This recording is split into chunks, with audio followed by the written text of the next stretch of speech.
정말 뵙고 싶었고요. 우리 유 목사님이 얼마나 자랑을 하셨는지 이 교회를 여러분과 이렇게 만나게 된 거 너무 기쁘고 감사하게 생각합니다. 일단 그래도 우리 하나로교회 우리 청년들, 우리 교우님들 이제 수준을 좀 알아야 되니까 제가 이제 퀴즈를 하나 내겠습니다. 그래서 이 퀴즈에 따라서 제 설교 수위를 좀 조정하려고 하니까 열심히 잘 답해 주세요. 여러분, 사과를 5개가 있는데 그중에 3개를 먹으면 몇 개가 남죠? 알겠습니다. 제가 여러분들의 수준을 감안해서. 근데 저희 어머니는 항상 3개가 남는다고 그랬어요. 왜죠? 먹는 게 남는 거니까. 또 올리겠습니다. 수위를 조금 올리겠습니다. 네, 먹는 게 남는 겁니다. 마찬가지로 하나님의 말씀도요, 여러분, 듣는 거와 먹는 거와 다릅니다. 오늘 저는 여기 모인 귀한 우리 성도님들이 말씀 서로 함께 먹으면서 정말 마음의 풍요함을 얻는 귀한 시간 되기를 주님의 이름으로 축복드립니다. 우리 앞뒤 잡고 계신 분에게 말씀 많이 먹읍시다. 우리 한번 인사 안 해주세요. 말씀 많이 먹읍시다. 먹고 남깁시다. 우리 먹고 남깁시다. 예, 감사합니다. 또 하나, 좋은 소식과 나쁜 소식이 있습니다. 여러분, 뭘 먼저 듣기 원하세요? 나쁜 소식. 예.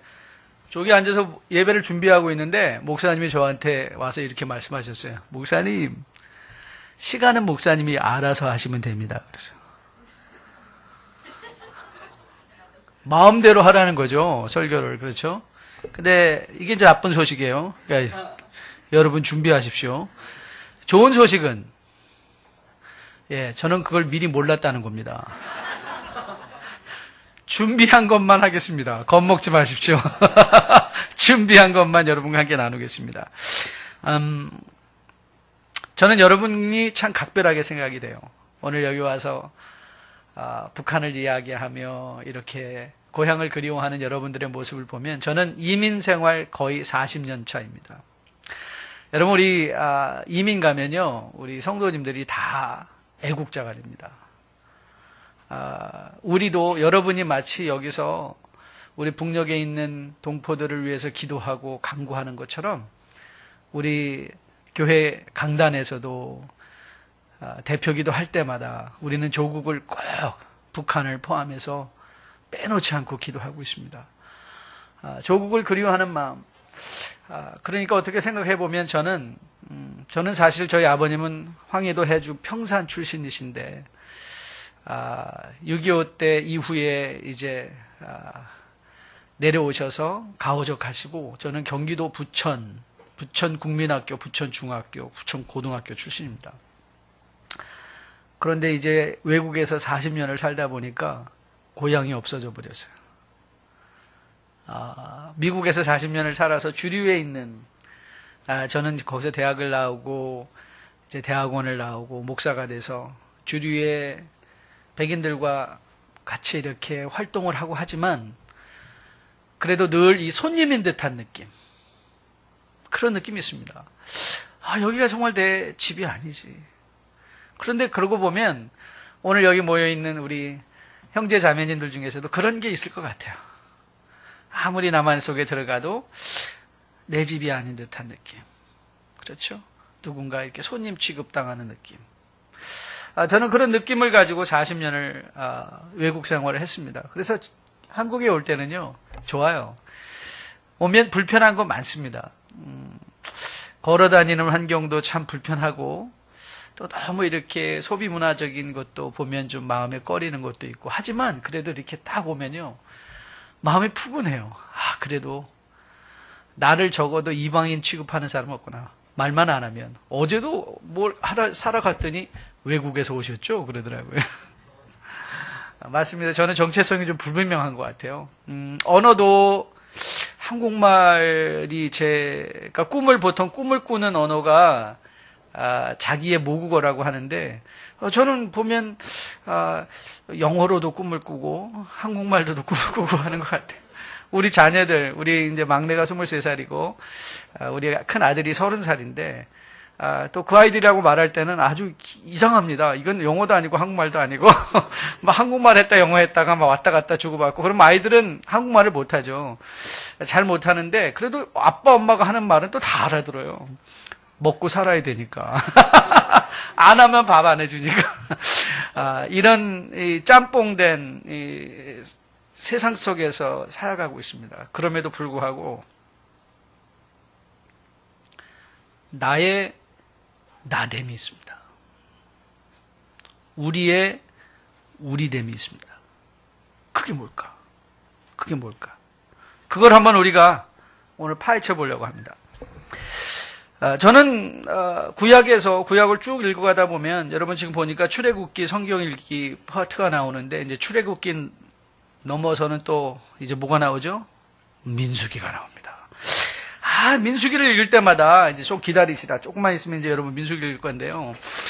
항상 이런 생각이 들어요. 이스라엘 민족이 광야를 지나지 않았다면, 그렇죠? 광야가 없었다면 민수기는 없는 거예요. 신명기도 없는 거예요. 얼마나 세상 편하겠어요. 그 지리한 민수기를 우리가 읽어야 된다니. 그러나 거기에 광야가 있었습니다. 이스라엘 민족이 광야를 40년 동안 헤맸었기 때문에 민수기가 생긴 거거든요. 신명기가 생기게 되고 광야가 거기에 있었다는 사실. 저는 목사로서도 가끔 목회를 하면서 이런 생각을 해요. 저는 사실 한국에서는요, 예수님을 믿지 않던 사람입니다. 미국에 가서 대학생 때 아주 나이가 들어서 예수를 믿게 되었죠. 한국에서는 정말 좀 어려서 저는 가난하게, 사실 60년대를 살아간 사람들은 다 가난했습니다. 한국도 지금이야 뭐 이렇지만 다 가난했습니다. 가난할 때 있는 것과 없는 것의 차이를 막 느껴가면서 고등학교 때 사회에 대한 막 불만과 불신, 그리고 그런 생각도 들었어요. 아니, 하나님이 정말 계시다면 왜 나는 이렇게 가난하게 살아야 되나? 왜 가난한 집안에 태어났나? 이런 원망 속에 하나님이 계시다면 믿지 않겠다라는 그런 아주 불경스러운 마음을 제가 갖고 있었어요. 그런데 미국 가서 하나님께서 극적으로 좋은 믿음의 친구들을 소개해 주셔서 그 친구들을 통하여 복음과 그리스도 예수를 만날 수 있는 그 길들을 보여주심으로 예수를 믿게 된 엄청난 축복을 누리게 된 거죠. 그리고 목회 생활까지 이렇게 30년에 걸쳐서 목회를 하면서 제가 가끔 이런 상상을 해봐요. 야, 정말 구원 받자마자 바로 천국 가면 얼마나 좋을까? 여러분 안 그러세요? 구원 받자마자 천국에 가면 얼마나 좋을까? 세례 받았더니 천국이더라. 그렇죠. 그래서 막 기대감을 가지고 정말 하나님 앞에 예수 믿습니다, 말씀대로 살겠습니다 결심하고 그래서 눈을 딱 뜨면 온 세상이 다 변할 것 같은데 딱 눈을 뜨고 봤더니 현실은 아무것도 안 변하는 거예요. 주변에 나를 하대하는 사람들은 하나도 안 변해요. 직장의 상사도, 내 집안도 변하는 게 아무것도 없어요. 은행 잔고도 예수 믿었더니 믿습니다 하고 통장을 딱 펴봤더니 공이 막 10개 더 붙어 있는 게 아니라 어제 쓴 것까지 정산돼 가지고 줄어버렸어요. 여러분, 우리가 믿으면 사는 게 쉬워지던가요? 사는 게 쉬워지던가요? 아니요. 오히려 믿기 때문에 이전보다 더 참아야 되고, 그렇지 않아요? 옛날에는, 강단에서 이런 말 하면 너무 죄송한데요, 우리 목사님이 잘하시는 것 같아요. 옛날에는 에이샹 하고 싸워버리면 될 걸 그것도 못하는 거예요. 왜요? 믿으니까. 그렇죠? 폭발하고 싶은데, 욕하고 싶은데, 싸우고 싶은데, 그래서 참고 참는데 또 사람들은 야, 니네 교회 다니는 거 맞아? 이렇게 말하는 거예요. 조금만 실수하면. 그렇죠? 그러면 아니 믿는다는 게 더 쉬운가? 아니 믿는다는 믿고 났더니 더 어렵네? 그래요. 세례 받고 났더니 눈 뜨고 바로 천국 가면 좋겠는데 마치 이스라엘 민족들이 홍해를 건너 눈을 떠보았더니 광야가 있었던 것처럼 구원을 받고 눈을 떠봤더니 세상이 있더란 말이에요. 세상이 있는 거예요. 세상. 자, 오늘 여러분과 저가 잠시 시간을 보내야 되는 것이 로마서 5장입니다. 로마서 5장인데요. 여러분 정말 여러분들을 제가 가끔 가다가 본의 아니게 영어가 막 뛰어나와도 흥분하면 언어가 막 섞어버립니다. 이해하시고 들어주세요. 그래서 여러분들이 이번에 로마서 5장을 보고 오늘 사실 우리가 다루려는 것은 로마서 5장 1절 한 구절입니다. 한 구절. 왜냐하면 시간이 안 되기 때문에 한 절만 다루려고 해요. 한 절만 다룰 건데 저는 여러분들이 꼭 시간을 내서 전철 타고 돌아갈 때 여러분 승리하는 사람은요 짜투리 시간을 잘 활용하는 사람입니다. 제가 버스를 타고 다니면서 전철 다니면서 성경을 틈틈이 읽는데요 꽤 읽겠더라고요. 꽤 읽겠더라고요. 한번 돌아가시는 길에 1시간 이상 여러분 이 전철을 타고 대중교통을 타고 이동하시는 분이 계시다면 꼭 한번 로마서 한번 1장부터 천천히 16장까지 읽어보세요. 적어도 1시간 안에 여러분 다 읽어서 독파할 수 있습니다. 이해하는 건 차지하고라도 한번 전체를 한번 쫙 1장부터 16장까지 한번 쭉 훑어보시면서 오늘 5장의 내용을 한번 상기해 보시기를 도전합니다. 먼저 우리 5장 1절을 같이 한번 한 목소리로 읽어볼까요? 1절만 같이 한번 읽습니다. 시작. 그러므로 우리가 믿음으로 의롭다 하심을 받았으니 우리 주 예수 그리스도로 말미암아 하나님과 화평을 누리자. 자 보세요. 그러므로 우리가 의롭다 하심을 뭐 했으니? 받을 것이니? 받을 수도 있을 것이니? 받았으니. 확정적이죠. 확정적이죠.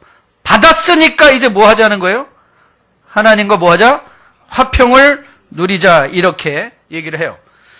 여러분 오늘 이 5장은 어떤 면에서 전체의 말씀 가운데 중요하냐면 믿음으로 의롭다 하심을 얻은 사람들에게 일어나는 일들이 뭔가를 이 믿음으로 의롭다 얻는 것의 연속선상에서 6가지 선언을 하고 있어요. 1장부터 11장까지 6가지 선언을 해주는데 자, 여러분이 혹시 볼펜을 가지고 계시면 성경에 이렇게 동그라미를 치시면 돼요.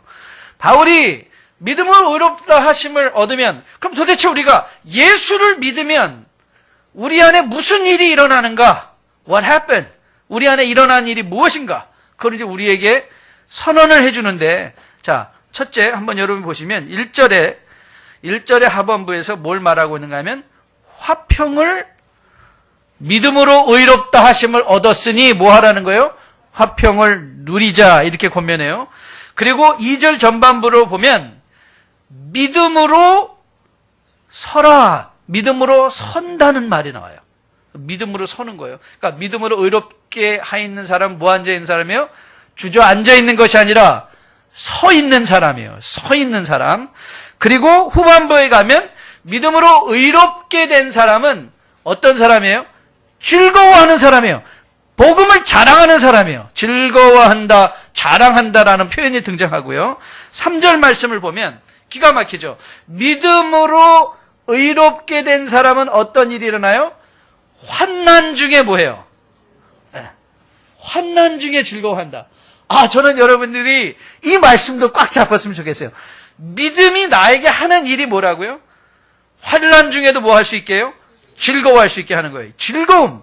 이걸 여러분 놓치지 않길 바라고요.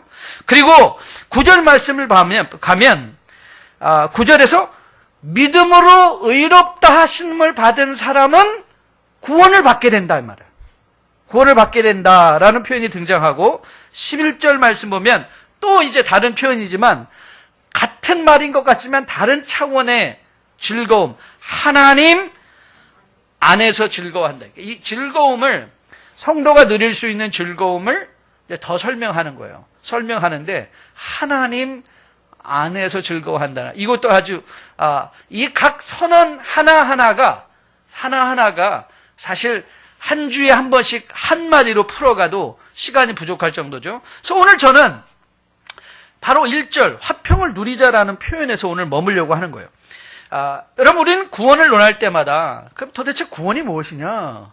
구원이 무엇이냐고 물으신다면 그랬더니 어떤 아이가 손을 팍 들더니 그러더라고요. 그건 10원에서 1원 뺀 게 구원이죠. 그게 아니라 우리가 구원을 이해할 때 구원을 많은 경우에 세 가지 시제로 이해할 때가 있어요. 이건 구원이 세 개라는 것이 아니라 구원을 시간적인, 우리는 시간이라는 이 제한을, 피조물이기 때문에 우리는 시간이라는 제한 속에 살아가니까 우리는 과거가 있고 현재가 있고 미래가 있잖아요. 그러니까 구원의 과거는 우리가 하나님의 은혜로 말미암아 의롭다 하심을 얻는 거예요. 그러니까 구원을 받죠. 그리고 미래적으로 보면 우리는 구원을 또한 하나님의 영광의 자리에 일어서는 영화의 구원을 받게 될 것이에요. 그럼 지금은 뭐예요? 지금은 우리가 구원을 받고 있는 중에 있어요. 그럼 우리가 지금 받고 있는 구원은 뭐냐? 그걸 우리는 신학적 용어로 성화한다 이렇게 얘기하는 거예요. 성화. 받을 구원이 영화고 받은 구원이 칭의고 의롭다 하심을 칭함을 받은 것이고 지금 받고 있는 것이 이제 성화예요. 성화. 바로 우리가 지금 이 현실 속에서 살아가는 믿음의 내용이 뭐냐? 현실 속에서 살아가는 믿음의 내용. 그것을 로마서가 다뤄주고 있는 거예요. 바울이 1장부터 4장까지 우리를 구원에 이르게 하는 믿음이 무엇이었냐를 말해주고 있다면 5장부터는 믿음의 현실을 살아가는 믿음을 우리에게 소개하는 거예요. 우리의 현실 속에서의 믿음이 뭐냐? 우리가 현실 속에서 이 믿음을 어떻게 누리고 살아낼 수 있을 것이냐? 그래서 저는 기도합니다.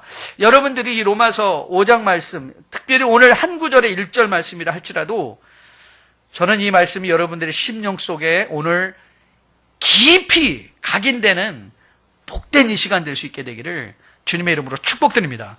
그리고 이 말씀이 여러분의 심령에 각인되면 저는 여러분의 인생이 반드시 변화할 것으로 믿습니다. 우리가 더 나아가기 전에 또 재밌는 게 있습니다. 한 가지 짚고 넘어갈 거 하나가 있는데요. 그게 뭐냐면 바울이 로마서를 여러분들이 이 한국말은 사실 이런 면에서는 좀 부족한 언어 중에 하나입니다. 한국말은 저는 사실 개인적으로 제가 제일 좋아하는 언어는 한국말입니다. 제가 한문도 열심히 공부를 하고 헬라어, 원래 우리 성경에 쓰여지는 헬라어도 히브리어도 나름대로 성경을 읽을 만큼 열심히 하고 영어는 뭐 보통 몸을 담고 살아가는 곳이 제 사회가 영어권에 있는 사회이기 때문에 영어 공부도 열심히 하고 그런데 모든 언어를 해보면 다 언어의 특징이 있는 것 같아요. 언어의 특징. 이 언어가 가장 고급화된 언어를 하나 대라 하면 저는 한국말인 것 같아요. 그러니까 고급하다는 건 같은 말을 여러 가지 다르게 할 수 있는 게 고급한 언어예요. 그래서 한국말은 두리뭉실하게 표현할 수 있는 이 말의 영역이 형용사가 가장 많은 언어가 사실 한국말입니다. 그래서 형용사가 많다는 건 같은 사건을 여러 가지 다른 말로 설명할 수 있다는 거예요. 그래서 저는 영원한 국어 학생입니다. 국어는 많이 배우면 배울수록 좋을 것 같아요. 그러나 한국말에 약점이 있습니다. 한국말은 형용사가 많기 때문에 두리뭉실해서 같은 말을 여러 개 다르게 하기 때문에 분석적인 언어로는 굉장히 약합니다. 그래서 학문에는 약해요. 그래서 소설이나 시, 저는 영시도 좋아하고 이 한국말의 시도 좋아하는데 이 영어 시와 한국말의 시를 보면 게임이 안 됩니다. 이 미국 사람들이 놓치고 사는 게 너무 불행해요. 그 사람들이 한국말을 모르기 때문에. 구름에 달가듯이 가는 나그네, 방목, 그거 한마디면 다 그려지잖아요. 그렇죠? 가난한 나그네가 짊어지고 그 달이 떠 있는데 그 구름을 타고 나가. 근데 이거를 뭐 영어로 번역하려고 그러면 이상하게 번역이 됩니다. 구름의 다리가 그게 무슨 뜻이야? 그렇죠? 이건 영어로 번역할 수가 없는 거예요. 이런 마음을 소개할 수가 없어요. 그럼에도 불구하고 이 영어는 그래도 분석적인데, 왜냐하면 영어는 가장 중요한 거예요. 저는 이제 동시 통역도 많이 하거든요. 영어 동시 통역을 많이 하는데 한국말을 영어로 통역할 때 제일 힘든 게 뭔지 아십니까? 한국말은요 끝까지 들어야 돼요. 끝까지. 왜냐하면 이 동사가, 이 문장의 가장 마지막 동사가 끝에 끝에 오거든요. 그러니까 중간에 무슨 말을 했던지 간에 끝에 가서 그 말을 들어요. 그러니까는 이 한국말로 번역을 할 때는요, 이게 통역을 할 때는 상당히 힘드네요. 왜냐면 센텐스를 동시 통역을 하면, 뭐, 한마디 하고 한마디 통역하고 하면 듣고 통역하면 되지만, 이제 이 연사가 계속 얘기하고, 제가 한번 우리 최근에 소천하신 빌리 그레엄 목사님, 우리 산호세에 집회 오셨을 때, 한 10몇 년 전이에요. 오래된. 근데 이제 제가 한국말 통역원으로 섬긴 적이 있습니다. 그러면 이제 빌리 그레엄 목사님께서 막 설교를 하시면 우리는 이제 통역한 사람들이 여러 나라의 통역관들이 뒤에 다 있어요. 그럼 저는 이제 이것을 한국말로 막 이제 통역을 하는 거죠. 빌리 그레엄 목사님이 하면. 그러면 영어는 쉬워요. 왜냐면 영어는요, 분명해요. 주어, 동사가 금방 나오니까. 그렇죠. 근데 우리는 주어가 뭔지, 이 동사가 뭔지 한참 헤매다가 끝까지 들어봐야 이 말이, 그러니까 한국말이 그 말인 거예요. 끝까지 들어봐야 하는 거예요. 한국 사람은 끝까지 가봐야지 이 사람의 진심을 알 수 있게 돼요. 그렇죠. 그래서 이게 되게 피곤해요. 한참 듣다가 무슨 말 한 거야. 3000% 완전히 빠져 있는 거를 이제 보게 되죠. 그렇죠. 약간 말이 샜는데요. 로마서를 쭉 읽다 보면요. 로마서에 아주 재미있게 바울이 사용하는 1인칭이 나옵니다. 그러니까 1장부터는요. 나는이라는 말을 I라는 말을 많이 사용하고요. 나는 복음을 부끄러워하지 않는다. 그래서 나를 사용하는데 2장에 들어가면 너희들이 핑계하지 못할 것은 하고 you로 바뀌어요. 그런데 이 you로 바뀌었던 것이 3장 말미에 들어가면 이제 they라는 말, 이 지시대명사 they라는 복수형으로 바뀝니다. 그 대의 안에는 유대인이나 이방인이나 다 하나님을 불신하는 그 불신을 지적하는 장면에 대의라는 말이 들어가다 이제 4장 말미에 가서는 무슨 말이 등장하냐면 우리라는 말이 등장하기 시작해요. 내가 아니라 나는 복음을 부끄러워하지 않는다. 너는 죄인이다. 그들도 죄인이다. 그런데 우리는 복음 안에서 이제 함께 구원을 받았다. 그 말을 펼쳐가는 거예요. 이게 무슨 뜻인가 하면 이게 믿음은요 항상 공동체적입니다. 그러니까 영어로 하면 faith is always communal. 혼자 잘 믿는 게 아니에요.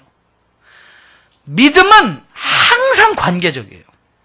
그러니까 믿음이 좋으면 관계가 풍성해져야 돼요. 나는 믿음이 좋다고 혼자 막 날뛰고 있는데 아무도 내 주변에 가까이 있지 않다면 그 믿음은 다시 한번 재고되어지는 믿음이에요. 우리의 믿음은 나를 포함한 우리의 공동체 안에서 세워지는 것이 온전한 믿음입니다. 그래서 이 존 스타트 목사님이라는 분이 계시는데요. 이분이 5장 1절부터 6장 23절까지를 주석하시면서 요 5장 1절부터 6장 23절까지의 소제목을 뭐라고 붙여놨는가 하면 God's people united in Christ. 그리스도 안에서 연합된 하나님의 사람들 이렇게 얘기해요. 그러니까 믿음은 그리스도 안에서 연합되어 하나님의 사람들이 되어가는 거예요. 나 혼자 잘 먹고 잘 사는 게 아니라 나 혼자 높이 올라가서 홀로 고지에 서는 게 아니라 믿음은 그리스도 안에서 함께 지어져가는 하나님의 사람들로 거듭나는 거예요. 저는 우리 이 하나로 공동체가 바로 이렇게 믿음 안에서 서로를 격려하고 도전하는 가운데 믿음 때문에 그리스도 안에서 하나님의 사람으로 함께 지어져가는 귀한 교회 될 수 있게 되기를 주님의 이름으로 축복드립니다. 오늘 이 1절에서 믿음으로 의롭다함을 얻은 자들에게 주어지는 특권으로서의 이제 우리가 다루려는 게 하나님의 화평이에요. 하나님의 화평을 누리자. 그래서 오늘 여러분과 저는 오늘 세 가지를 함께 다루려고 해요. 첫째는 도대체 오늘 바울이 말하는 하나님과 화평할 때 그 화평은 뭐냐? What is it? 화평이 뭐냐? 그리고 우리가 두 번째 다루려는 것은 그럼 도대체 우리는 이 화평을 어떻게 누릴 것이냐? How. 그 다음에 마지막으로 던질 질문은 그럼 이 화평을 어디에서 누리는가? Where? 그러니까 육하원칙이 여러분 성경을 공부할 때 가장 중요한 거는 여러분들이 기본적으로 육하원칙에 질문을 던지는 거예요. 본문에 등장해 누가 등장하냐? 무엇이 어디에서 어떻게 이루어지고 있는가? 육하원칙. 그 중에 오늘 저는 3개를 다루려고 해요. What is it? 화평이 무엇인가? How do we get it? 어떻게 화평을 누리는가? Where do we use it? 어디서 우리가 이 화평을 함께 살아내고 사용하는가? 자, 그러면 오늘 이 화평이라는 단어, 사실 화평이라는 단어는 헬라어로 얘기를 하면 에이레네라는 단어예요. 에이레네. 그래서 이 에이레네 화평이라는 뜻에서 영어의 많은 이름들이 파생이 되었어요. 제 딸 이름이 영어 이름이 한국말은 엘인데 그 엘이라는 말이 이제 에일린이라는 말이에요. 에일린. 근데 그 에일린이란 혹은 영어 이름 여러분 혹시 미국 친구들 있으면 아이린이란 이름도 들어본 적이 있을지 모르겠어요. 이 단어가 다 이 에이레네라는 헬라어에서 파생된 이름들이에요. 그러니까 평화라는 뜻을 갖고 있어요. 평화. 에이레네. 그런데 이 평화라는 말의 화평이라는 말의 의미가 뭐냐? 그래서 저는 항상 여러분이 알고 있는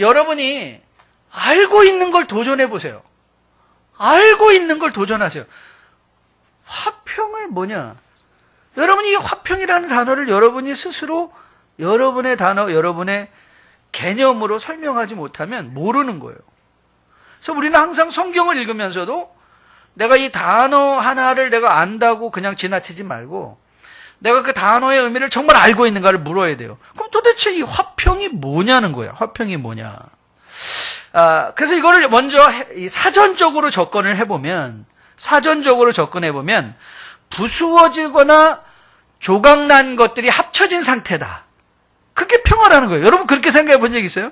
평화가 뭐 다 조각이 났어요. 이 유리가 이렇게 된 상태는 화평한 상태인데 이것이 깨져서 조각이 나면 이거는 화평하지 않은 상태예요. 그렇죠? 그래서 이것이 같이 모여져서 다시 하나가 된 상태가 뭐예요? 그게 화평이라는 거예요. 화평. 그런데 이 화평이라는 단어가 헬라어 문화권에서는 화평이라는 말이 어떻게 사용하냐면 싸움이나 전쟁이 없는 상태가 평화라는 거예요. 맞죠? 그렇죠? 평화가 맞아요. 싸움이 없는 상태. 그러니까 싸움이 아까도 이 원래적인 의미가 부수어진 거, 그러니까 화평은 조각난 거 아니에요? 그런데 전쟁이 난다는 건 무슨 뜻이에요? 전쟁이 나면 다 조각이 나잖아요. 집도 조각이 나고, 여러분 시리아 내전에 지금 그 시리아 내전 10년 이후에 무슨 일이 났는가? 그 사진들을 보면 정말 폐허가 돼버렸죠. 건물도 조각이 나고, 사람 인생도 조각이 나고, 다 조각이 나버렸어요. 그게 전쟁이에요. 그러니까 즉, 화평이라는 것은 그 전쟁이 없는 상태예요. 전쟁이 없기 때문에 부수어진 것들이 하나로 뭉칠 수 있는 상태. 그런데 이 화평이라는 것이 사실 구약으로 들어가면, 히브리적 개념으로 들어가면 훨씬 더 넓은 개념이 돼요. 그러니까 히브리 사람들은 이 에이렌의 화평이라는 말을 샬롬의 개념으로 사용을 해요. 이 샬롬의 개념은요, 모든 빚진 것이 보상되어진 상태예요. 그러니까 더 이상 빚이 없는 상태. 그러니까 회복되어진 상태. 자, 그러면 하나님과 우리가 화평을 누리자라고 했었을 때, 그럼 우리가 화평을 누린다는 것의 의미가 무엇인가? 하나님과의 화평이 무슨 뜻일까요? 예. 부수어지고 멀어진 것들이 어떻게 돼요? 합쳐지는 상태. 그게 우리가 누려야 될 평화인 거예요. 그래서 바울이 에베소서 2장에서 구원이 뭔가를 우리에게 설명할 때 구원을 어떻게 설명하는가를 잘 들어보세요. 에베소서 2장 12절 말씀인데요. 그때의 너희는 그리스도 밖에 있었고 이스라엘 나라의 밖에 사람이라 약속의 언약에 대해서는 외인이요 세상에서 소망이 없고 하나님도 없는 자이더니 이제는 전에 멀리 있던 너희가 그리스도 예수 안에서 그리스도의 피로 가까워졌느니라. 그는 우리의 화평이신지라 둘로 하나를 만드사 원수된 것 중간에 막힌 담을 자기 육체로 허셨다. 바울이 구원을 설명할 때 도대체 내가 세례받고 구원을 받았는데 그 도대체 구원받았다는 것의 의미가 뭐냐? 믿음으로 의롭다함을 얻은 것은 하나님과 평안을 얻은 평화, 화평을 누리는 상태인데 바울은 그 화평을 뭐라고 말하는가 하면 하나님께로부터 멀리 있던 너희가 그리스도로 말미암아 하나님과 가까워졌다는 거예요. 그러니까 구원받은 사람의 의미가 뭐예요? 누가 구원받은 사람이에요? 교회 와서 세례받고 나 교회 다녀 그 사람이 구원받은 사람이에요? 아니에요. 구원받은 사람은 바울은 놀랍게도 이렇게 얘기해요. 하나님과 가까운 사람이에요. 하나님과 가까운 사람. 즉 우리가 평화할 때 오늘 바울이 하나님과 화평을 누리자라고 할 때는 뭐냐면 하나님과 가까워지라는 거예요. 사랑하는 우리 하나님께 형제자매 여러분에게 묻고 싶습니다. I want to ask you. 오늘 여러분의 인생에 가까이 있는 것은 무엇인가요? 여러분 인생에 뭐가 가까이 있나요? 여러분 무엇에 가까이 가시려고 그렇게 많은 노력을 기울이시나요? 하나님께로? 세상으로? 우리는 구원을 넘어 형이상학적으로 형태 없이 구체적으로 이해하지 못할 때가 많이 있어요.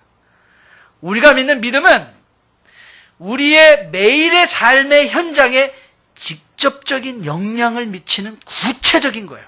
여러분의 삶의 모든 현장에서 묻는 거예요. 나는 이 일을 통하여 어디에 가까워지고 있는가?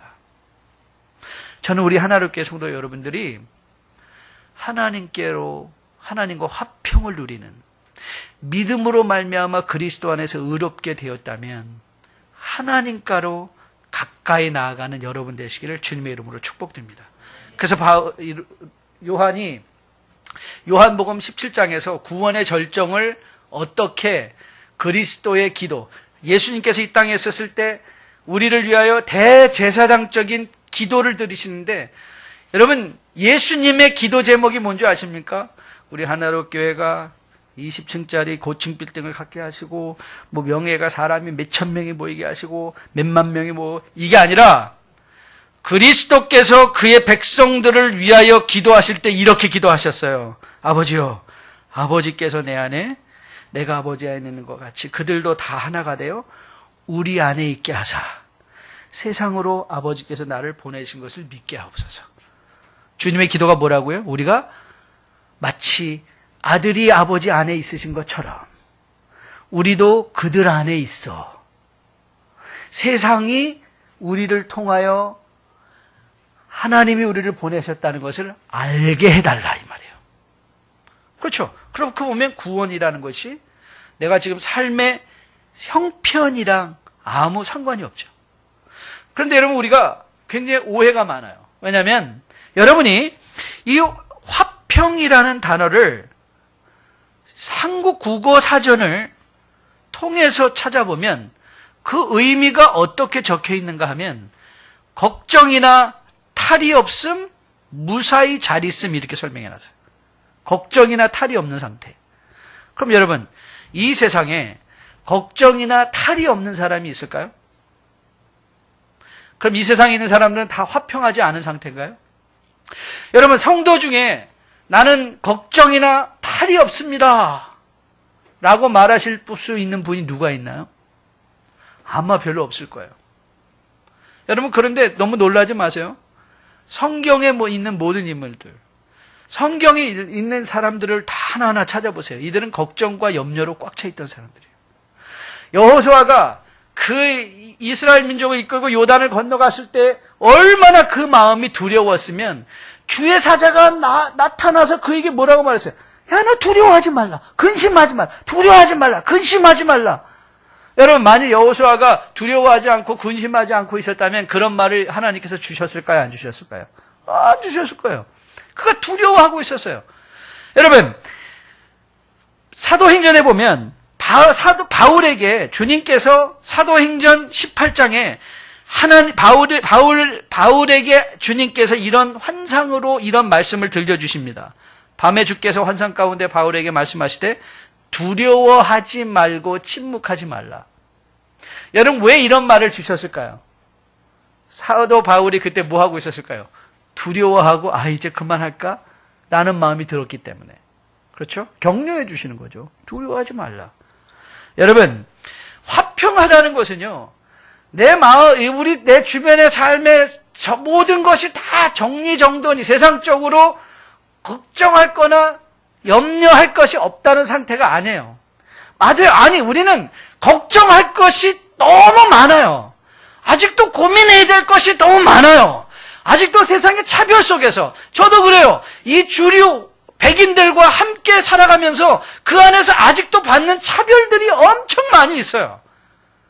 무시당하는 무시함이 많이 있어요. 그래서 제가 그것 때문에 마음이 불안하여 요동하나요? 아니에요. 여러분, 제가 제일 좋아하는 구약의 시편 중에 하나가 23편이에요. 여호와는 나의 목자시니 내게 부족함이 없는 상태. 그래서 여러분, 그 시편을 여러분이 보시면 그게 굉장히 목가적인 시편이라고 평안하게 읽어내는 분들이 많이 있어요. 그런데요, 그 시편을 잘 보면요, 그 언어가 얼마나 극단적인 언어들이 사용되고 있는지 몰라요. 이건 우리가 다른 각도에서 읽으면 내가 사망의 음침한 골짜기를 지난지라도. 그렇죠? 그러니까 다윗이 사망의 음침한 골짜기를 지나고 있는 거예요? 아니요. 안 지내고 있는 거예요. 지나가고 있어요. 내가 원수의 목전. 여러분, 원수의 목전. 성경이 목전이다 얘기하면 여러분의 목전이 어디예요? 저기도 목전이고 여기도 목전이잖아요. 성경이 설명할 수 있는 가장 가까운 단위를, 가까운 거리를 설명할 때는 그걸 뭐라고 하는 거면 목전이에요. 근데 그 원수가 어디 있어요? 저 멀리 있는 것이 아니라 바로 내 목전. 그는 다윗의 상태가 지금 원수로 둘러싸여진 상태죠. 그러나 내가 사망의 음침한 골짜기를 걸을지라도 뭘 두려워하네요? 해를 두려워하지 아니할 것은 왜요? 이 주님의 지팡이와 막대기가, 그러니까 하나님의 임재가, 나는 비록 이 세상 속에서 사망의 음침한 거리로 일들로 둘러싸여 있지만 내게 가까이 있는 분이 계시다. 누구예요? 하나님의 임재예요. 주의 지팡이와 막대기는 하나님의 임재의 상징이에요. 사랑하는 귀한 청년 여러분, 우리 하나로교회 성도 여러분, 우리가 이 땅에서 이 변화무쌍한 이 세상, 대한민국의 이 사회 속에서 우리가 누릴 수 있는 마음의 평안함은 어디서 오는지 아세요? 여러분, 물질을 많이 가지고 원하시는 직장을 얻기 때문이 아니라 그 직장도 눈앞에 보이는 신구주처럼 살아버릴 수 있죠. 그러나 내가 사망의 음침한 골짜기를 걸을지라도 해를 두려워하지 아니할 것은 주의 지팡이와 막대기가 나를 안위하시나이다. 내가 원수의 목전에서, 주님께서 우리를 원수의 목전에서 하나님께서 내게 상을 베푸시고 원수들 앞에서 잔치하는 인생. 그렇죠. 사망의 음침한 골짜기의 현실 속에서도 잔치하는 인생. 저는 우리 하나로교회 청년들이 그 잔치하는 사람들 되기를 주님의 이름으로 축복드립니다. 왜요? 하나님께 가까이 있으니까. 그게 오늘 바울이 말하는 하나님 안에서 의롭다 하심을 얻은 구원받은 성도들이 누릴 수 있는 특권이에요. 저는 이 특권을 여러분이 놓치지 않게 되기를 주님의 이름으로 축복드립니다. 그러면 이제 이 화평은 하나님과 가까이 된 상태다. 그럼 우리는 이걸 어떻게 누리냐 말이에요. How do we do it? How do we do it? 그렇죠? 자, how의 문제, 어떻게 문제죠. 자, 1절을 다시 한번 볼게요. 1절을 보면 그러므로 우리가 믿음으로 의롭다 하심을 받았으니 우리 주 예수 그리스도로 뭐하여? 말미암아 말미암아. 그 말미암아는 단어가 through예요. through. 그러니까 이 성경을 보면 저는 너무나 재밌어요. 왜냐하면 성경은 우리에게 이렇게 되어라, 화평해라 라고만 말하지 아니하시고 어떻게 그럼 우리가 화평을 누릴 수 있는가 방법까지도 아주 세밀하게. 그래서 여러분이 성경을 공부하면요, 너무너무 재밌어요. 그 말씀과 행간과 언어 사이를 파고 들어가면요, 거기에 하나님이 우리를 향한 그 손대나는 사랑들이 너무너무 찐득찐득 붙어 있어요. 그러니까 하나님은 여러분에게 자, 하나님과 화평하라, 하나님과 가까워져라 라고만 권면하지 아니하시고 어떻게 가까워지는 것까지 설명하시는데 뭐라고요? 그리스도로 말미암아. 예수 그리스도로 말미암아. 여러분, 이게 얼마나 좋은 소식이에요. 네가 좋은 대학을 나옴으로 말미암아, 좋은 직장을 가지고로 말미암아. 여러분, 그런데 좋은 직장이라는 게 무슨 뜻일까요? 여러분 혹시 알고 계신 분들이 계실지 모르겠는데요, 미국에 아주 희대의 거부가 한 사람이 있었어요. 그 거부 이름이 하워드 휴즈라는 사람이에요. 휴 에어크래프트라는 휴 항공사도 세우고요. 이 사람은 엄청나게 거부예요. 거부. 그런데 이 사람, 여러분 아십니까? 이 사람이 자기가 지은 그 빌딩의 펜트하우스, 최고 높은 전망이 좋은 데서 영양실조로 죽은 거 아세요? 이 사람 나중에는 아무도 못 믿게 됐어요. 아무도 못 믿게 되니까 이 사람들이 이미 먹은 게 뭐냐면, 혹시라도 이 음식에 독을 타서 나를 혹이 죽이지 않을까. 아무도 신뢰하지 못하니까 거기다가 유통기한이 지난 깡통 음식만 갖다 먹었대요. 유통기한이 지난 건 믿을 수 있다는 거. 그것만 먹다가 나중에는 놀랍게도 이 세상에서 자기가 원하는 것을 다 먹을 수 있는 이 사람이 영양실조로 죽었어요. 이 사람이 젊었을 때 기자회견을 했어요. 어떤 기자가 이렇게 물었어요. Howard, you're so rich. 아니, Howard, 당신은 그렇게 부자인데 Why do you want to make more money? 왜 또 돈을 더 벌려고 해요? 당신 그렇게 부자인데 뭘 그렇게 지독하게 돈을 더 벌려고 하냐고. 그러니까 여러분, 이 사람이 뭐라고 말하는지 아세요? 이 사람이 이렇게 얘기했다면서요. You know, because I am always dollar short. 나는 항상 일불이 부족해요. 여러분, 100만 원 버는 친구들을 부러워해서 100만 원을 벌었더니 금방 또 뭐가 보여요? 200만 원 버는 친구가 보여요. 오늘 시간을 조금 하라니까 조금 더 길게 해도 되겠어요? 네. 제가 이 얘기는 꼭 해드려야 돼요. 제가 이런 친구들의 그 일화를 알고 있어요. 어떤 친구가 좀 옛날 일이죠. 그러니까 막 이제 이 강남으로 반포로 막 아파트가 지어지기 시작할 때예요. 어느 날 한 친구가 이 부부를 초청한 거예요. 그래서 가봤더니 이 친구가 너무 놀란 거예요. 아파트로 이사간 친구가 자기를 초청했는데 가서 보니까 화장실이 집 안에 있는 거예요. 자기 집을 생각해 보니까, 저도 옛날에 한국에서 살 때는 저희 집에서 화장실이 굉장히 멀었어요. 그래가지고 막 화장실 가려면 겨울에 너무너무 추워가지고 우리는 호로볼, 요강 갖다 놓고 살았어요. 그렇죠? 기억나시죠? 요강 갖다 놓고 살았어요. 근데 이 친구도 항상 부부랑 딱 보니까 너무 충격을 먹은 거예요. 아니, 어떻게 화장실이 집 안에 있다니. 이 부부가 오면서 손을 꼭 잡고 결심했어요. 여보, 우리도 정말 먹지 말고 입지 말고 허리띠 졸라서 우리 화장실 집 안에 있는 거 꼭 살아보자. 그래서 정말 먹지 않고 악착같이 돈 모아가지고요, 아파트를 드디어 샀어요. 이 친구가 또 오라는 거야. 이 친구 가봤더니 화장실이 2개. 마스터 베드룸에도 하나 있고 거실에도 하나 있는 거예요. 그랬더니 또 자기 집 생각이 막 나는 거예요. 그때 벌써 애도 한 2이 태어났는데 아침에 나가면 나오라 들어오라 싸우고 또 결심했어요. 여보, 우리도 아끼고 먹는 거 안 먹고 입는 거 안 입고 그래서 허리띠 졸라면서 그래서 우리도 화장실 2개 있는 집에서 살아보자. 그래서 열심히 봉사해서 이 사람이 죽을 때 화장실 5개 있는 집에서 죽었대요. 그래서요. 이 사람이 인생의 한마디로 표현해 볼까요? 평생 화장실 바꾸다 간 사람이에요. 화장실. 여러분, 여러분의 인생은 뭐가 바뀌면 행복할 것 같아요? 100만 원을 벌면 행복할 것 같아요? 200만 원을 벌면 행복할 것 같아요? 1000만 원을 버시면 행복할 것 같아요? 1억을 버시면 행복할 것 같아요? 아니, 1억 2천만 원을 버는 친구를 보면 여러분은 어떻게 느끼시겠어요? 여러분, 인생은요, 내가 갖는 것으로부터 누리는 행복을 결단코 누릴 수 없어요.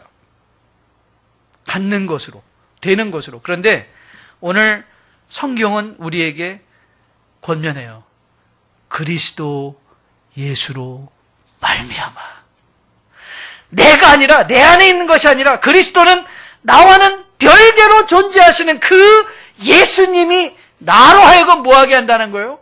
오늘의 삶의 현장 속에서 하나님과 가까워지게 함으로 말미암아 내 주변의 친구들과의 부수어진 관계가 무어지고 연결되어지고 평안함을, 부족함이 없는 상태를 누릴 수 있게 하는 것. 그게 뭐예요? 그게 바로 구원의 축복인 거예요. 여러분, 오늘 본문에 성경에서는, 한국말 성경에서는 이렇게 되어 있죠. 화평을 누리자라는 말로 나와 있어요. 그렇죠? 하나님과의 화평을 누리자. 그런데 이게 아주 재밌어요. 이 헬라어를 깊이 파고 들어가 보면 이 누리자라는 단어를 이 하나의 모음인데 그걸 어떻게 길게 읽냐 짧게 읽느냐에 따라서 그 의미가 확 변할 수가 있어요. 다시 말하면 이 누리자 하는 것은 우리가 문법적으로 얘기하면 청유형이에요. 그렇죠? 뭐뭐 합시다 하고 청하는 것이잖아요. 그러니까 화평을 누리자. 그래서 개역개정은 여러분과 저가 읽은 성경은 청유형으로 번역을 했어요. 그런데 사실 이 문맥으로 쫙 보면 오늘 바울은 성도들에게 권면하기 위함이 아니라 선언하고 있는 거예요. 화평이 이미 우리에게 있다라고 권면하는 거예요. 있다라고 권면해요. 그래서 이것이 서술형이에요. 서술형. 즉 다시 말하면 화평을 여러분들이 이미 우리 가운데 와 있는데 이미 와 있는 걸 보지 못하고 바깥에 있는 것을 보려고 하는 거예요. 그러니까 내가 이미 좋은 것을 가지고 있는데 내가 가지고 있는 것의 가치를 모르는 것이죠. 저희 아이들이 아주 어렸을 때 재미있는 일화가 있어요. 손님들이 오시면 가끔 아이들한테 이제 한국에서 손님들이 오시면 가족 중에 이제 한 분이 오시면 아이들한테 용돈을 주고 가요. 용돈을 주고 가면 그때 이제 저희 딸내미가 벌써 뭐 어렸을 때죠. 어렸을 때인데 그러면 이 아이에게 100불짜리를 주고 가요. 아니 아이들한테 100불이 뭐가 필요 있어요. 어른들한테는 필요하죠. 그렇죠? 그럼 어른이 가져야지 당연히. 그렇다고 아이들한테 그걸 뺏어올 수도 없잖아요. 그럼 저는 그걸 바꾸는 방법을 아주 잘 알고 있어요. 이 미국 돈을 보면요. 미국에 이 1불짜리 금화가 있어요. 아주 반짝반짝 빛나는 거예요. 그럼 그거 하고 동전 몇 개 갖고 우리 딸내미 앞에서 착 흔들고 있으면 아빠 보여줘 그래요. 살짝 보여줘요. 반짝 빛이 나죠. 계속 흔들고 있어요. 그러면 아빠 그거 낮춰 그래요. 그렇죠? 낮춰 그래. 안 돼. 이거 얼마나 좋은 건데. 그리고 걔 흔들고 있어요. 흔들고 있으면 아빠 그래? 그럼 에이 말아. 막 놀리다가 그럼 너 그 헌정의돈하고 바꿀게. 그래. 헌종이돈하고 바꿀게. 그래요. 그러니까 고민을 하죠. 그럼 막 흔들고 있어요. 살짝 보여줘요. 오케이. 바꿔요, 다. 그게 언제냐면, 2-3살 때예요. 근데 얘가 지금 23살이거든요. 제가 그 앞에서 아무리 1불짜리 막 흔들고 막 이래도 아빠 바꿀게요. 그럴까요? 안 그럴까요? 왜요? 이 아이는 뭘 알고 있어요? 100불의 가치를 아는 거예요. 그런데 그 가치를 모르면 우리는 쉽게 속는 거예요. 신앙생활을 하면서 여러분 안에 있는 예수 그리스도의 가치를 모르면 우리는 세상에 번쩍거리는 쓰레기에 바꿔버려요. 예수를 바꿔요. 너무 쉽게 바꿔버릴 수 있어요. 근데 그게 너무 억울하잖아요. 정말 귀한 거를 놓쳐버린 거. 정말 귀한 것. 여러분, 오늘 그리스도가 여러분 그리스도께서는 여러분을 너무 사랑하셔서 이미 여러분에 대한 사랑을 십자가에 대하여 죽으심으로 확증해 주시는 그 하나님의 사랑을 통한 예수 그리스도의 놀라운 임재가 여러분 안에, 저 안에 이미 있다는 거예요. 그래서 오늘 우리가 바라봐야 될 우리의 시선은 우리가 무엇을 통하여 보는가? 여러분 맞아요. 여러분들이, 저는 안경을 쓰는데 제가 여러분 노란 안경을 쓰고 있으면 무슨 색깔로 보일까요, 세상이? 노란 색깔로 보여요. 까만 안경을 쓰면 까맣게 보여요. 여러분들이 예수의 안경을 썼다면 여러분의 인생에 일어나고 있는 모든 일을 합력하여 선을 이루시는 하나님의 눈길을 통하여 볼 수 있다면 오늘 우리가 절망할 일이 필요가 있을까요? 오늘 우리가 자존심 상해할 필요가 있을까요? 오늘 우리가 세상에서 혹 받고 있을지 모르는 모멸감에 대해서 우리가 수치하며 떨 수 있을까요? 아니요. 그렇지 않아요. 저는 제 믿음에 한 번의 역사가 언제 나는가? 바로 이 예수 그리스도를 만났을 때예요. 늘 주눅들어서 가난하게 살았다는 마음으로, 내가 정말 세상에 대해서 억울하다는 마음으로, 여러분 세상에서 피해의식을 갖고 있는 사람들이 제일 못하는 거 뭔지 아세요? 열등감에 빠진 사람이 못하는 게 뭐냐면 다른 사람의 성공을 축하해 주는 거예요. 다른 사람의 성공을 축하해 주는 거예요. 저희 교회, 이민교회도 보면요, 재밌어요. 우리 이민교회에 있는 분들이, 저도 미국에 이민하자마자 2주 만에 청소했어요. 그때는 정말 비참하더라고요. 미국까지 와서 내가 남의 오피스, 이 사무실에 들어가가지고 밤 10시부터, 청소는 다 밤 10시부터 시작하거든요. 밤새고 청소하는 거예요. 그때는 또 사무실에서 80년대, 다 사무실에서 담배를 폈어요. 잿더리 치우면서 책상 치우고, 베큐um하고, 그리고 저는 또 사실 화장실 전문가였었어요. 화장실 이러면 저는 정말 그때 그런 자존감이 있었어요. 나는, 목회 안 해도 먹고 살 수 있다. 난 화장실, 왁스 까고, 왁스 입히고 하는 거 참 전문가입니다. 모든 기계 다루는 것도 전문가고, 전 대학 생활 다 아르바이트 하면서, 화장실 청소하면서 아르바이트 했습니다. 이민자들이 다 그렇게 살았어요. 여러분, 그러니까 그 처음에는 젊어서는요, 저는요, 열등감에 똥돌 뭉쳐 있었어요. 또 제가 아까 우리 중학교라고 말씀드렸죠. 고등학교 때 이민을 갔는데, 고등학교 때 가니까 말도 안 되죠. 영어도 안 되죠. 그러니까는 미국 사람들과 대화도 안 되죠. 너무너무나 열등감에 빠지면요, 사람이 성격이 이상하게 포악해져요. 그리고 남의 성공을 축하해주지 못해요. 이민교회에 많은 사람들이 그래요. 많은 사람들이 남의 잘된 걸 못 봐요. 그래서 꼭 이 좋은 차를 우리 한국의 이민교회 성도님들이 좋은 차를 타고 오실 때가 있어요. 그러면요, 딱 타고서는 항상 이렇게 얘기를 해요. 어디서 샀어? 얼마 주고 샀어? 바가지 썼네. 여러분, 미국에서는요, 자동차가 사실 우리 신발과 같아요. 자동차 없으면 어딜 못 움직여요. 대중교통이 없기 때문에. 그런데 여러분, 근데 자동차는요, 절대 반품이 안 돼요. 한 번 사면 이 대출 그거 딱 사인하면 끝이에요. 돌려가지도 못해요. 아니, 그러면 뻔히 알거든요. 이거 아무리 얘기해봤자 이거 바가지 썼네. 그러면 그 단지 이걸 갖고 돌아가서 반품할 수도 없어요. 그러면 결국 뭐 하자는 거예요? 이 사람 마음 상처 주겠다는 거예요. 지가 못 가졌으니까. 그래서 저는 항상 이렇게 생각해요. 아니, 그러지 마시고 축하해 주라고. 이야, 당신 이거 좀 더 비싼 거 차지. 당신한테 너무 잘 어울리는데, 그래, 벤츠가 더 낫지. 당신 그거 탈만해. 여러분, 그러면 그런 사람이 기분 좋아가지고 커피 사줘요. 밥도 사줘요. 그런데 남의 잘 되는 걸 왜 진정 축복해 주지 못한 줄 아세요? 내가 누군지를 몰라서 그래요. 저는 그걸 깨달았어요. 저는 바울의 서신서를 쭉 읽다가 너무 놀란 사실이 하나 있어요. 바울이 종들에게 한 번도 이렇게 권면하지 않는 거예요. 너 빨리 예수 믿고 성공해서 너 주인 되라. 그런 거 읽어보신 적 있어요? 여러분 다시 천천히 바울의 서신서를 다시 이런 관점에서 읽어보세요. 바울이 종들에게 권면할 때 딱 한 번 고린도전서에서 그렇게 얘기를 해요. 내가 할 만하거든. 종의 자리에서 벗어날 수 있으면 벗어나라. 하지만 그게 목표가 아니다 이 말이에요. 종의 자리에서 벗어나는 게 목표가 아니에요. 왜 바울은 그랬을까요? 사회에 루저로 살아가라고, 실패자로 살아가는 말일까요? 아니에요. 너희는 이미 하나님의 자녀가 되었기 때문에 내가 지금 이 세상에서 뭘 하고 있는가는 별로 중요하지 않다는 거예요.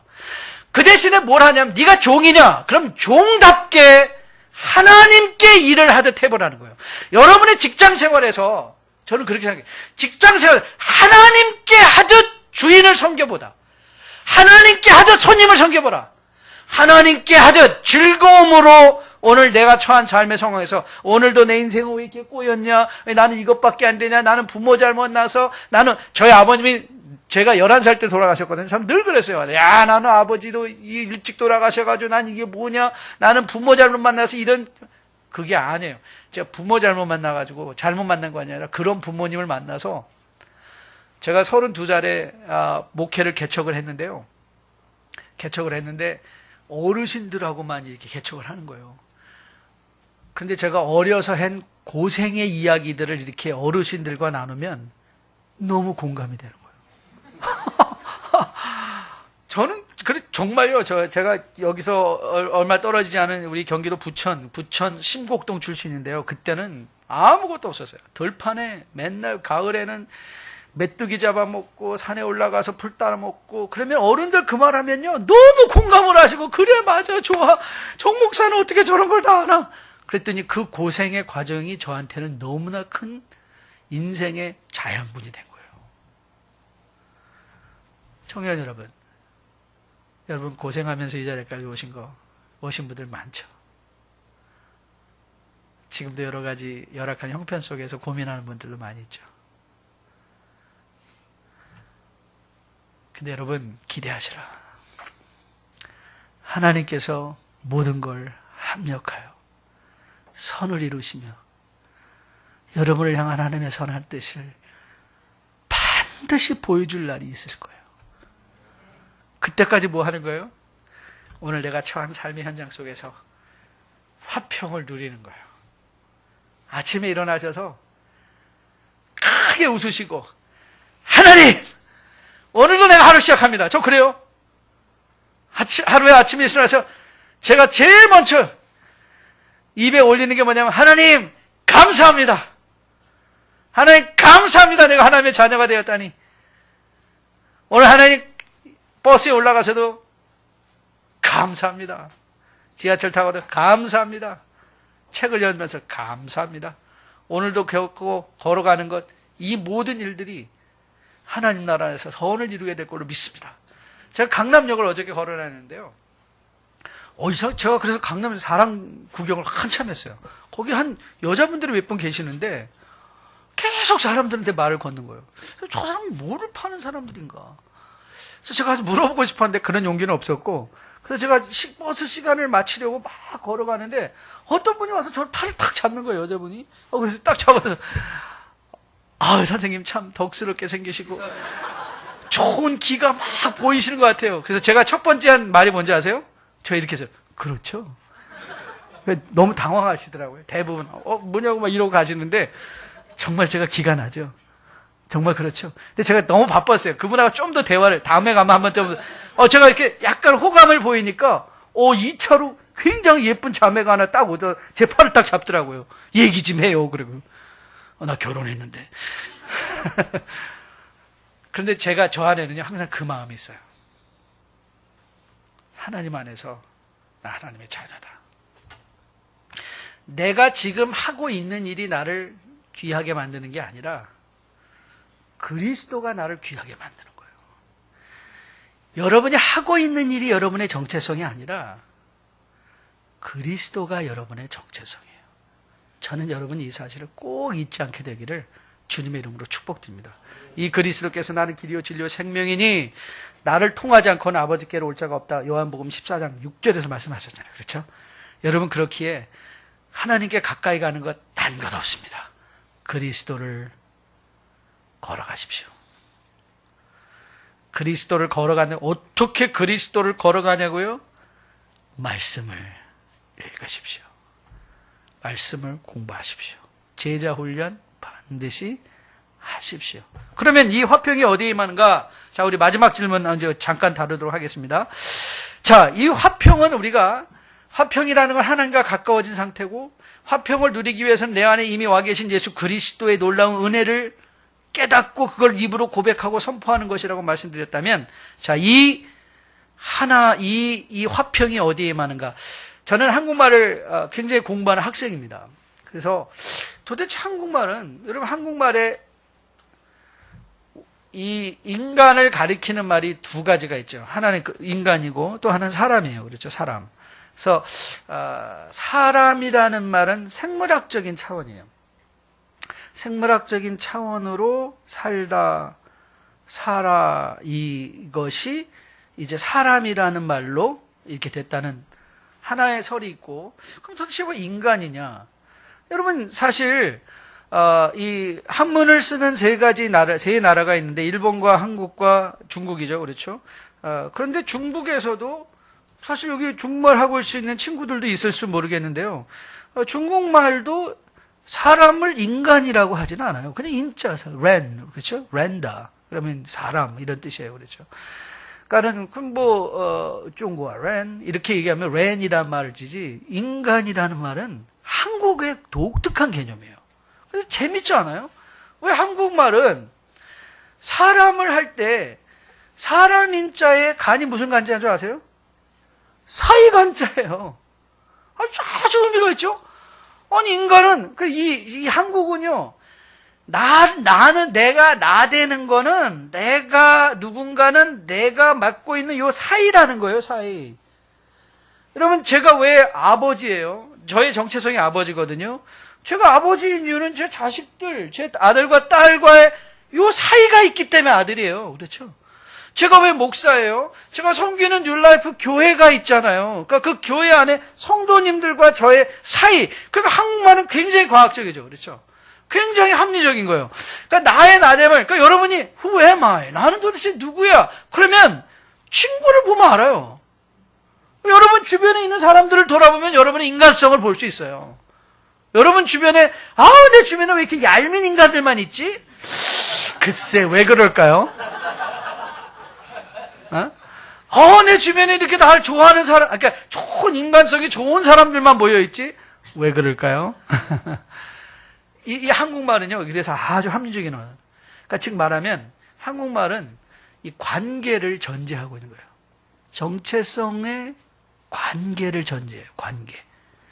그래서 이 화평이 어디에 임하는가 하면, 바로 이 관계에 임하는 거예요. 그러니까 하나님과 화평을 이룬 자들은요, 자연적으로 뭐가 이루어지게 돼 있어요? 사람들 간의 사이에 뭐가 이루어져요? 친구들 사이에, 직장에서 뭐가 이루어지게 돼 있어요? 예, 평화가 이루어지는 거예요. 평화가 어디에 임해야 되냐고요? 관계에 임하는 거예요. 관계에 임하는 거예요. 그러니까 즉 우리가 가장 살피고 돌아보아야 될 곳이 어딘가? 바로 우리의 관계예요. 여러분, 아까도 잠시 말씀드렸지만 우리의 관계를 부수는 것 중에 하나는 열등감이에요. 근데 열등감은 교만의 이면이기도 해요. 열등감의 원인이 무엇인가? 저는 열등감의 원인이, 제가 사실은 지금도 좀 마른 편은 아니지만 좀 괜찮죠? 보기 괜찮죠? 네. 근데 제가 중학교 때까지만 해도 제가 굉장히 뚱뚱했었어요. 굉장히 뚱뚱했어요. 그러니까 한국 사회 안에서 한국 사회에서 어린 시절을 가난한데 뚱뚱하게 보낸다는 건 이건 정말 비극이에요. 비극. 엄청나게 얼마나 놀림을 받고 왕따를 받고, 그쵸? 또 뛰지 못한다고 맨날 운동장에 가서 또 못 뛴다고 구박받고, 그러다 보니까 제 안에요 너무 많이 열등감이 생겨요. 근데 열등감 있는 사람들의 특징이 뭐냐면 끊임없이 자기를 남과 비교해요. 그런데 문제는 뭐냐면 그 남이 절대적인 게 아니라 늘 바뀌어요. 그렇지, 인간이 다 바뀌어요. 여러분, 제가 한 가지 오늘 비유를 말씀드릴게요. 여러분이 다 제 인생은 좋겠어. 그런 아이들, 그런 가정 다 속에 들어가 봐요. 다, 저는 이 목회 30년 차인데요. 여태까지 문제 없는 가정 한 번도 본 적 없어요. 근데 바깥에 보면 다 좋아 보이죠? 들어가 보세요. 다 상처고, 다 아픔과 어려움들이 다 많이 있어요. 내가 그 자리만 가면, 그래서 영어 표현에 그런 표현이 있거든요. The grass is always greener on the other side. 옆에 집에 풀은 늘 파랗게 보이는데, 가보면 거기도 잡초예요, 다. 멀리서 보면 풀처럼 보이는 거지, 가보면 다 잡초가 있어요. 그런데 여러분, 다시 말하면 인간은요, 완벽한 존재가 없는 거예요. 적어도 이 땅에 사는 동안. 근데 우리는 이 땅에 살면서 뭘 부르심을 받고 있는가? 그 완벽함에 도달할 수 있도록 너희 안에 이 마음을 품으라. 곧 그리스도 예수의 마음이니. 우리가 뭐를 하는 거예요? 아, 나는 내가 정말 이재용처럼 될 거야. 하는 게 아니라 우리의 목표는 뭐예요? 우리의 목표는 예수 그리스도인 거예요. 예수 그리스도. 예수 그리스도에 도달하기까지 우리는 끊임없이 옆에 있는 친구들과 함께 손에 손잡고 그들을 격려하고 도와가며 그들과 함께 어디에 도달하는 거예요? 예수 그리스도의 장성한 분량에까지 동참하면 거기에 어떤 일이 일어나요? 내 마음의 평안과 화평과 그리고 나 자신을 스스로 용납할 수 있는 그 평화의 자리에 도달하게 되는 거죠. 저는 우리 하나로교회 성도님들이 바로 이 평화의 자리에 꼭 들어설 수 있게 되기를 주님의 이름으로 축복드립니다. 제가 제일 존경하는 우리 바울 사도를 보면요, 바울 사도가 그의 마지막 기도 제목, 고린도후서 12장을 보면 그의 마지막 기도 제목이 하나 있었어요. 그렇죠? 여러분, 바울도 완벽한 사람이 아니었습니다. 그렇죠? 바울도 싸워서 바나바와 헤어졌던 이 과격한 성품의 소유자이기도 했고요. 그리고 바울에게는 또 뭐가 있었는가 하면 질병이 있었어요. 그렇죠? 그래서 내 안에 있는 가시를 하나님께 제거해달라고 3번이나 간구했다 그랬어요. 근데 사실 그 3번은 저는 1번, 2번, 3번이 아니라고 생각을 해요. 상징적인 표현으로 수도 없이 많이. 그리고 바울은 이런 마음이었다는 거예요. 하나님, 내가 나 잘 되자고 이 가시 고쳐달라는 거 아닙니다. 사실 바울의 질병의 내용이 무엇이었는가를 학자들은 그가 안질이었다 아니면 간질이었다, 둘 중에 하나라고 생각해요. 그런데 여러분, 안질이라는 거는 여러분 보시면 바울이 가끔 그런 표현을 쓰거든요. 마지막에 내가 큰 글자로 소명했다. 그러니까 사실 큰 글자로 설명하는 거는 작은 글자를 못 쓰기 때문에 그래요. 눈이 안 보여서 크게 쓸 수밖에 없는 거. 아니면 바울이 간질병 환자라고도 생각하는 학자들이 있는데, 근데 여러분 상상해 보세요. 막 하나님의 영광을 설교하다가 갑자기 거품 물고 쓰러졌어요. 그 하나님의 영광이 얼마나 가려지겠어요. 그렇지 않아요? 그렇게 생각하지 않겠어요, 사람들이? 아이고, 지나 잘하지. 저렇게 간질로 푹푹 쓰러지면서 무슨 하나님의 영광인가. 그러니까 바울이 좀 절실했던 것 같아요. 하나님, 나 이 가시 좀 제거해 주세요. 그런데 그 하나님이요, 그 바울의 기도를 거절하세요. 야, 바울, 네가 눈이 더 잘 보인다고 혹은 간질이 고쳐진다고 더 잘 쓰임받는 게 아니야. 내 은혜가 내게 족하다 그랬어요. 근데 제가 왜 바울을 존경하는가 하면 바울은 그 기도 딱 한 다음에 또 기도 안 했어요. He accepted. 수용한 거예요. 그걸 끌어안았어요. 그리고 그는 그 안에서 매일매일 최선을 다했어요. 자기가 할 수 있는 일에 최선을 다했어요. 기쁘게. 주 안에서 기뻐하라라는 명령을 한 것처럼 자기도 항상 기뻐했던 것 같아요. 주 안에서 감사하라고 했던 것처럼 그는 항상 감사했던 것 같아요. 하나님, 오늘 내가 복음 전하러 걸어갈 수 있어요. 내가 복음 전하러 맞아서, 내가 복음 전하러 굶어서, 내가 복음 전하라고 이 헐벗어서, 내가 복음 전하느라 감옥에 들어와서 감사합니다라고 했던 것 같아요. 왜요? 현실을 완전히 수용하는 거죠. 그리고 현실 속에서 그리스도와 함께 동행하며 최선을 다하여 자신의 하나님과의 거절감이 아니라 그걸 하나님의 확신으로 받아들인 거예요. 여러분, 저는 이제 여러분과 저도 이렇게 기도해요. 하나님, 저 교회 크게 해주세요. 저는 그런 기도 멈춘 지 오래됐어요. 그런 기도 하지 않고 저는 이렇게, 하나님, let me get close to you. 저 하나님께 가까이 가기 원합니다. 여러분의 인생이 제일 중요한 건 하나님께 그리스도를 통하여 가까이 가는 거예요. 그리고 그 안에서 원수의 목전에서 내게 상을 베푸시고 기름으로 내 머리에 바르셨으니 내 잔이 넘치나이다. 저는 여러분이 그 확신과 그 자신감을 회복할 수 있게 되기를 주님의 이름으로 축복드립니다. 여러분들 그래서 내일 아침부터 하나님 감사합니다.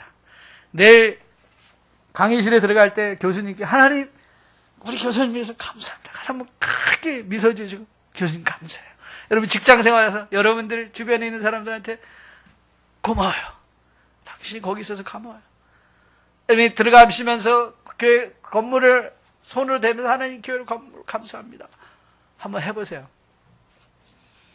그 그리스도께서 여러분의 인생에 또 한 번의 확신이 되어주시고 여러분의 인생이 더 이상 뭐 채워지고 되는 것으로가 아니라 결단코 채워져도 결단코 만족할 수 없는 인간의 그 특징을 잘 알고 계신 그 하나님께서 우리의 마음을 성령을 통하여 그리스도로 채워주실 때 전 여러분들이 자신감 있게 하나님과 화평을 누리며 관계 속에서 평안을 누리며 살아낼 것으로 믿습니다. 그런 주의 청년들이 이 사회를 바꾸고 하나님께서 주시는 기회를 따라 세상을 바꿀 수 있는 그런 주의 귀한 백성, 귀한 교회로 세워줄 수 있게 되기를 주님의 이름으로 축복드립니다. 하나님 감사합니다. 오늘도 말씀 잠시 정했습니다.